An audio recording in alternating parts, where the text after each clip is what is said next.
Are you paying attention? I will not pause, I will not repeat myself, and I am in control. Sebuah pertanyaan, apakah mesin bisa berpikir layaknya seorang manusia, pernah ditanyakan pada sebuah jurnal berjudul Computing Machinery and Intelligence, membuat banyak sekali perkembangan di dunia teknologi saat ini. Dan film yang akan kita bahas kali ini pun adalah kisah nyata dari penulis jurnal tersebut, konseptor di balik kekalahan Nazi Jerman, seorang jenius bahkan pahlawan, namun tidak pernah dikenal sampai akhir hidupnya. Dan ya, inilah film The Imitation Game.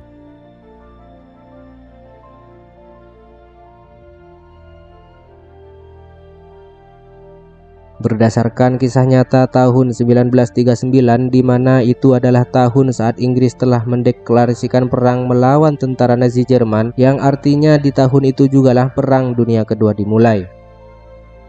Mendengar deklarasi itu, seorang profesor bernama Alan Turing yang pada saat itu masih berusia 27 tahun mengunjungi sebuah pabrik radio yang sebenarnya itu adalah dinas intelijen rahasia milik Inggris yang sedang menyamar demi kerahasiaan data dan proyek yang sedang mereka lakukan. Kedatangan Alan sendiri adalah ingin bekerja untuk negaranya, dan dengan keahlian yang dimilikinya, dia menawarkan diri untuk bisa menguraikan komunikasi tentara Jerman yang itu akan sangat berguna sekali bagi Inggris dalam menentukan tindakan melawan Jerman nantinya. Namun dengan fakta bahwa dirinya sama sekali tidak bisa bahasa Jerman, Komandan Denniston pun akhirnya meragukan dan menolaknya bergabung di pemerintahan, karena menurutnya bagaimana cara Alan menguraikan sebuah komunikasi jika bahasanya saja tidak pernah dikuasainya. Tapi Denniston pun harus membatalkan niatnya itu, dan kali ini mulai serius mendengarkan kata-katanya saat Alan mengucapkan sebuah kalimat sakti, yaitu enigma. Well, I'm really quite excellent at crossword puzzles. This is a joke, obviously. Margaret! For the love of God.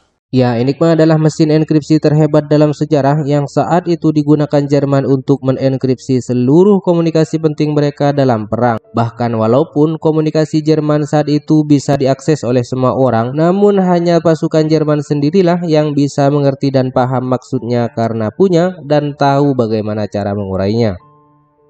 Tapi disitulah menurut Alan kesempatan besarnya, di mana Alan cukup memecahkan atau lebih tepatnya mendekripsikan pesan tersebut menjadi bahasa asli Jerman yang nantinya bisa diterjemahkan dan dipahami semua orang. Walaupun faktanya pada saat yang sama Amerika, Inggris bahkan Perancis sepakat bahwa enigma mustahil untuk dipecahkan.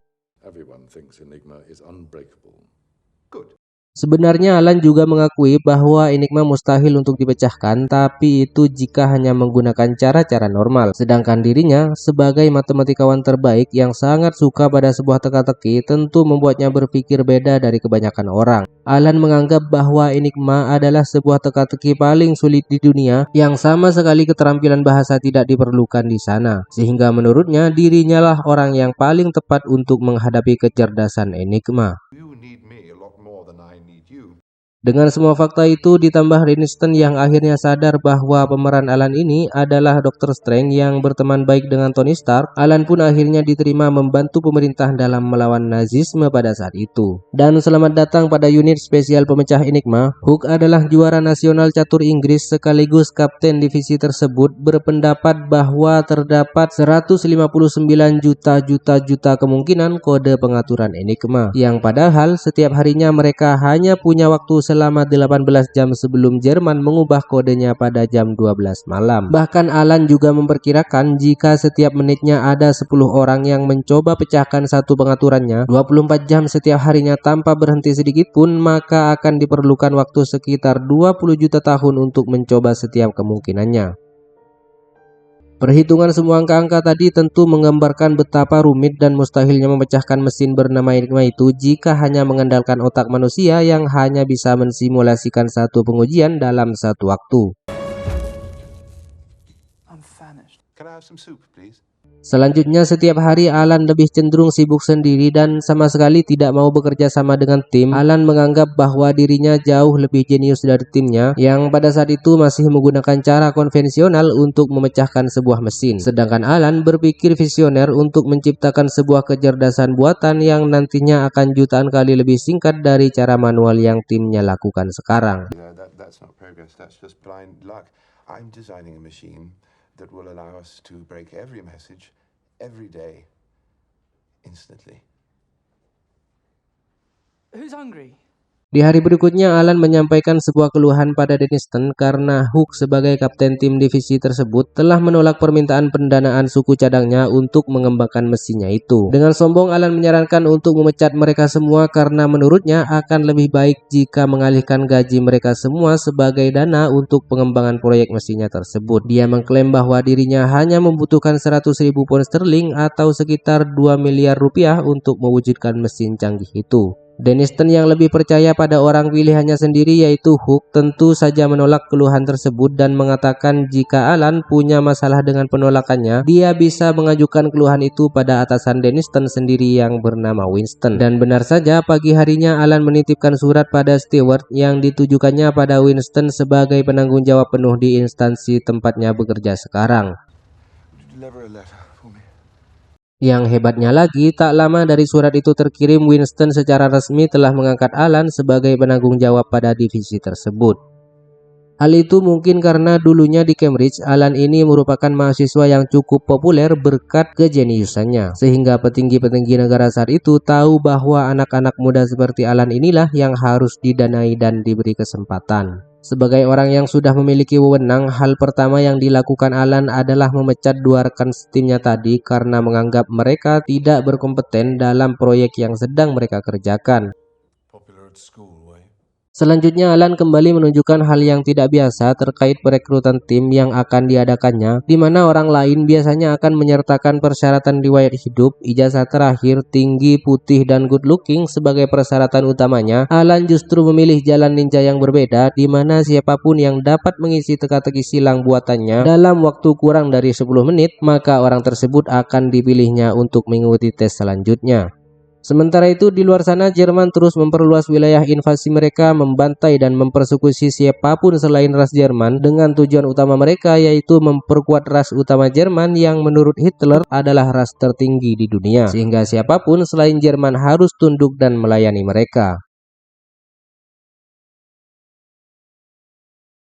Singkat cerita, mereka yang telah berhasil memecahkan teka-teki silang yang di situ terdiri dari beberapa kalangan seperti guru, mahasiswa, bahkan insinyur, diminta untuk mengikuti tes tambahan berupa lagi-lagi sebuah teka-teki silang, tapi dengan hanya waktu yang diberikan Alan sekarang adalah 6 menit sebelum semuanya selesai. Yang faktanya, Alan sendiri mengatakan bahwa itu tidaklah mungkin karena dirinya sendiri butuh waktu sekitar 8 menit untuk menyelesaikan teka-teki silang tersebut. Tapi tiba-tiba, You finished. sebenarnya menurut Alan ini bukanlah tentang teka-teki silang, melainkan sebuah tes yang akan menentukan tentang bagaimana calon timnya nanti menyelesaikan sebuah masalah secara sekaligus atau membaginya pada bagian-bagian kecil.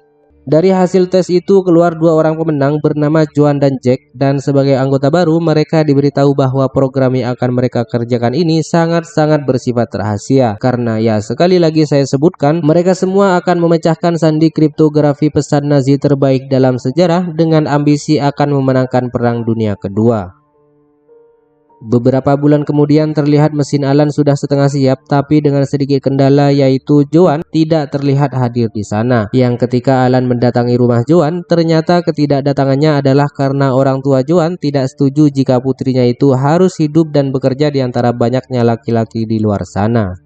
Namun semua itu bisa diatasinya karena menurut Alan di sana mereka juga punya lingkungan asrama putri yang rata-rata bekerja sebagai translator Inggris. Joan bisa tinggal di sana sesuai yang dikehendaki orang tuanya tersebut. Di tengah perjalanan Joan bertanya mengapa Alan sangat membutuhkannya dan kenapa Alan begitu berniat membantunya. Alan menjawab bahwa terkadang orang-orang yang tidak terbayangkan adalah orang yang mampu melakukan hal yang tak terbayangkan pula. Sama seperti dirinya dan Joan saat ini yang akan melakukan pekerjaan tak terbayangkan sebelumnya, yaitu mengalahkan Nazisme. Sometimes it's the very people who no one imagines anything of who do the things that no one can imagine. Kembali pada tim divisi, di mana Hook di situ sudah mulai frustasi karena sebanyak apapun mereka coba pecahkan kodenya, maka sebanyak itu juga mereka harus mengalami kegagalan. Hook yang hilang kontrol pun mulai menyalahkan Alan yang menurutnya jika saja Alan mau bekerja sama dan tidak sibuk dengan mesin bodohnya itu, maka harusnya pekerjaan mereka akan lebih efisien dan sangat mudah. You arrogant bastard. He's right, Alan. Because of you. Malam harinya, diam-diam Alan menemui Joan dengan membawa pesan terenkripsi yang dikirim oleh komando tinggi Nazi untuk kemudian akan dipasangkan pada mesinnya yang dia beri nama Christopher. Dan disinilah kita semua akan diberitahu bahwa Alan sebenarnya tidak hanya sedang menciptakan sebuah mesin pemecah enigma, melainkan sebuah mesin universal yang bisa menyelesaikan masalah apapun, yang tidak hanya sebatas diprogram tapi bisa juga diprogram ulang, bisa mensimulasikan jutaan kemungkinan secara bersamaan, dan bahkan sebuah kecerdasan buatan yang bisa menentukan tindakan apa yang mau diambil selanjutnya. Dan ya, pada saat ini mesin itu kita lebih kenal dengan nama komputer. Pagi harinya Alan yang berniat kembali bekerja dikejutkan dengan beberapa polisi militer yang terlihat sudah menggeledah meja kerjanya. Denniston menjelaskan bahwa ada anggotanya yang menangkap basah sebuah telegram dengan sandi Beale sedang dikirim ke Moskow, Rusia. Dan Alan dicurigai sebagai pengirim telegram bersandi tersebut karena Denniston melihat Alan sebagai orang aneh, sombong, kesepian, dan tidak memiliki interaksi sosial. Yang itu artinya menurut Denniston, Alan adalah agen Soviet yang sedang menjalankan misi sebagai mata-mata. Namun karena di mejanya tidak ditemukan bukti apa-apa, Denniston pun hanya bisa mengatakan, The Home Office may be protecting you now, but sooner or later you will make a mistake. And I needn't bother firing you. They will hang you for treason. Malam harinya Joan yang mengetahui hal itu bermaksud ingin menghibur Alan dengan mengajaknya ngobrol ringan di sebuah kafe dan memberikan sebuah arahan bahwa jika Alan benar-benar ingin pecahkan enigma, maka dia harus mulai berinteraksi dengan rekan setimnya dan membiarkan mereka membantunya dalam pembangunan Christopher. Dan benar saja, pagi harinya Alan tiba-tiba memberikan sebuah apel pada rekan setimnya itu dan mencoba menghibur mereka semua dengan sebuah jokes garing ala bapak-bapak yang disampaikan dengan rasa canggungnya. There are two people in a wood and they run into a bear. The first person gets down on his knees to pray. The second person starts lacing up his boots. The first person asks the second person, "My dear friend, what are you doing? You can't outrun a bear." To which the second person responds, "I don't have to. I only have to outrun you." Namun karena Alan sudah berani mencoba, mereka semua pun menghargai usaha itu dengan tawa yang sama garingnya dengan jokes bapak-bapak tadi.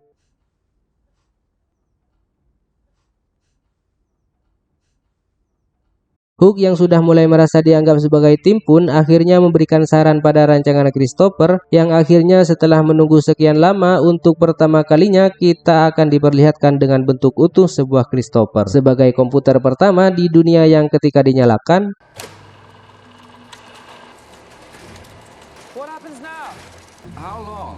ya nyatanya Christopher sama sekali tidak mau berhenti berputar, yang menandakan bahwa Christopher ini belum mampu mendekripsikan pesan dari kode yang dienkripsikan enigma. Sementara itu Jerman semakin membabi buta, yang saat ini ternyata telah menyebar di seluruh daratan Eropa, mencakup Serbia, Denmark, Prancis, dan berhasil mengibarkan bendera mereka lebih dari 24 ibu kota negara. Beberapa bulan kemudian konflik pun muncul ketika Christopher gagal membuahkan hasil, di mana saat itu pendanaan terhadap Christopher pun secara resmi dihentikan dan Denniston akhirnya dengan senang hati bisa mengatakan bahwa seorang Profesor Alan Turing kini secara tidak hormat telah dipecat. You will never understand the importance of what I am creating here. Namun kebaikan Alan pada rekan setimnya kemarin yang secuil itu nampaknya membuahkan hasil, di mana Hook, John, dan Peter sepakat jika Denniston memecat Alan, maka mereka semua juga minta untuk dipecat karena menurut mereka Christopher adalah kesempatan satu-satunya bagi Inggris bahkan dunia untuk memecahkan enigma. Denniston yang tentu tak punya pilihan karena mereka semua adalah kriptografer terbaik yang dimiliki Inggris saat itu akhirnya memberikan sebuah perpanjangan waktu selama 1 bulan. Dan di sini kita bisa melihat adegan yang sangat berharga di mana seorang profesor bernama Alan Mathieson Turing mampu mengatakan sebuah kata, Thank you. Thank you. Thank you. Waktu pun terus berjalan dan semakin Alan mendekati keberhasilan, nyatanya masalah terus saja muncul yang kali ini datang dari Joan yang berniat kembali ke desanya. Karena sebagai perempuan dengan umurnya sekarang, Joan diminta kembali oleh orang tuanya dan menjalani hidup normal dan menikah. Yang padahal keberadaan Joan sendiri sangat diperlukan oleh Alan. Namun karena Joan bersikeras untuk tetap pulang demi menyanggupi permintaan orang tuanya itu, Alan dengan mudahnya membuat sebuah cincin dari sebuah benang bekas yang selanjutnya Alan pakai untuk melamar Joan. Will you marry me? Namun scene selanjutnya akan membuat seluruh kaum Adam gentleman seperti saya merasa miris dan kasihan pada Alan Turing, yang mana diketahui dari percakapannya dengan John, ternyata Alan adalah seorang homoseksual, yang berarti Alan tidak pernah mengalami perasaan suka pada lawan jenisnya termasuk Joan. You can't tell anyone, Alan. It's illegal. Lamaran Alan pada Joan hanya dimaksudkan agar Joan tidak kembali ke desanya dan tetap bisa membantu Alan dalam memecahkan kode Enigma, dan itu sangat menjahatkan. Sedikit mundur ke masa lalu, saat Alan masih SMA, dia adalah murid aneh yang seringkali dapat perlakuan bullying dari teman-teman kelasnya. Namun ada satu murid laki-laki yang sangat peduli dan berteman baik dengan Alan, sehingga disitulah awal mula Alan mulai salah sasaran dengan menaruh perasaan suka pada teman laki-lakinya itu. Dan kalian tahu, dia bernama Malcolm Christopher, yang namanya kini Alan abadikan pada mesin ciptanya itu. Alan, are you all right? Masih dengan mereka yang mulai frustasi melihat perkembangan Christopher yang sama sekali tidak menunjukkan kemajuan. Akhirnya memutuskan untuk ngopi dulu. Barangkali dengan sedikit kandungan kafein pada kopi, mereka bisa tahu apa yang sebenarnya mereka lewatkan pada mesin itu. Sampai di sana, ternyata di situ juga ada teman Joan bernama Helen, yang diketahui bahwa Helen ini bekerja sebagai penyadap radio menara Jerman, yang memiliki mitra asli orang Jerman, membuat Alan langsung menanyakan beberapa hal terkait kebiasaan komunikasi orang Jerman pada Helen, dan tiba-tiba I've just lost Germany the whole bloody war.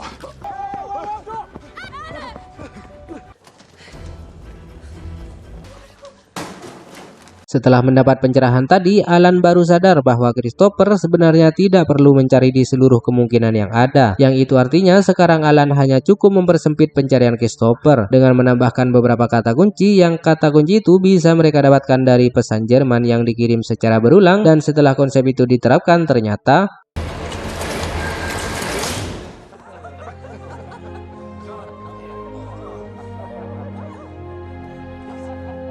ya, momen ini menjadi sangat mengharukan, di mana baru saja mereka menuliskan sejarah terbaik sepanjang hidupnya dengan membuktikan bahwa mereka mampu memecahkan enigma yang terkenal mustahil itu, dan sekaligus menemukan mesin yang jauh lebih maju dari enigma.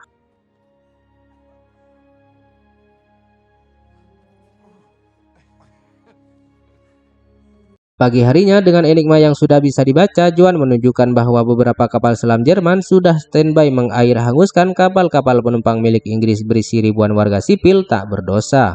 Merasa superior dengan informasi itu, mereka pun berniat melaporkannya pada militer agar dapat dihentikan. Namun Alan,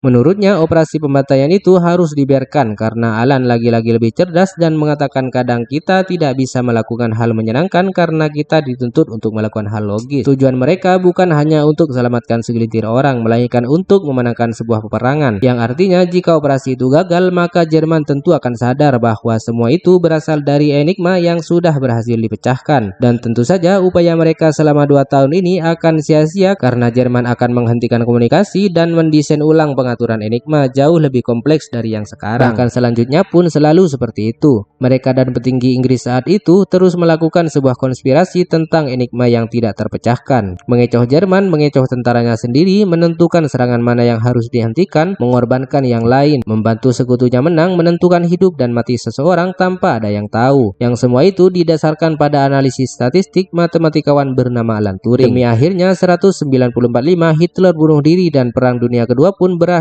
dengan kekalahan Jerman.